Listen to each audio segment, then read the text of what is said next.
അബുദാബിയിൽ മനോഹരമായിട്ട് sunset explore ചെയ്യാനുള്ള ഒരു ബ്രിഡ്ജ്, മർസാന ബീച്ചിലെ പ്രിയർ ബ്രിഡ്ജ് എക്സ്പ്ലോർ ചെയ്തിട്ടുണ്ടോ?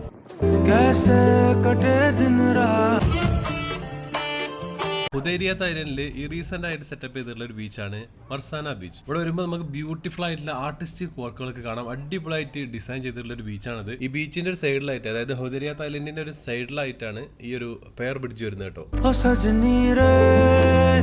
എനിക്ക് തോന്നുന്നു അബുദാബിയിൽ തന്നെ ഏറ്റവും ബ്യൂട്ടിഫുൾ ആയിട്ട് സൺസെറ്റ് എക്സ്പ്ലോർ ചെയ്യാൻ പറ്റുന്ന ഒരു സ്ഥലം തന്നെയാണ് ഈ ഒരു ബ്രിഡ്ജ്. ഇവിടെ നിൽക്കുമ്പോൾ സൺസെറ്റിന്റെ അതിമനോഹരമായിട്ടുള്ള തിളക്കമാർന്ന ബ്യൂട്ടിയൊക്കെ നമുക്ക് ഇവിടെ ആസ്വദിക്കാൻ പറ്റും കേട്ടോ. ഫാമിലിക്കായിട്ട് വരുന്നവർക്ക് അടിപൊളി വൈബനായിരിക്കും. ഇവിടെ ഇപ്പോൾ വെള്ളം നല്ല താഴത്തേക്ക് പോയിട്ടുണ്ട് കേട്ടോ. ഈ ബീച്ചിൽ സാധാരണ ബ്രിഡ്ജിനോട് ചേർന്നിട്ട് വെള്ളം ഉണ്ടാവുന്നതാണ്, പക്ഷെ ഇപ്പൊ നല്ല വലിഞ്ഞു പോയിട്ടുണ്ട്. വെള്ളം ബ്രിഡ്ജിലേക്ക് ചേർന്ന് നിൽക്കുമ്പോൾ മറ്റൊരു അടിപൊളി വ്യൂ നമുക്ക് ഇവിടെ നിൽക്കുമ്പോൾ കിട്ടും കേട്ടോ. ഹുദൈരിയ തായ്ലൻഡ് ഇങ്ങനെ എക്സ്പാൻഡ് ചെയ്തോടെ ഇരിക്കും കേട്ടോ. അബുദാബി തന്നെ മോസ്റ്റ് ബ്യൂട്ടിഫുൾ ആയിട്ടുള്ള ഐലൻഡ് ആയിട്ട് മാറാൻ പോവാണ് ഹുദൈരിയ തായ്ലൻഡ്. ഒരുപാട് ആക്ടിവിറ്റീസ് വരാൻ പോവാണ് ഇവിടെ. എക്സ്പ്ലോർ ചെയ്യാം. വീണ്ടും കാണാം. Till then take care. By.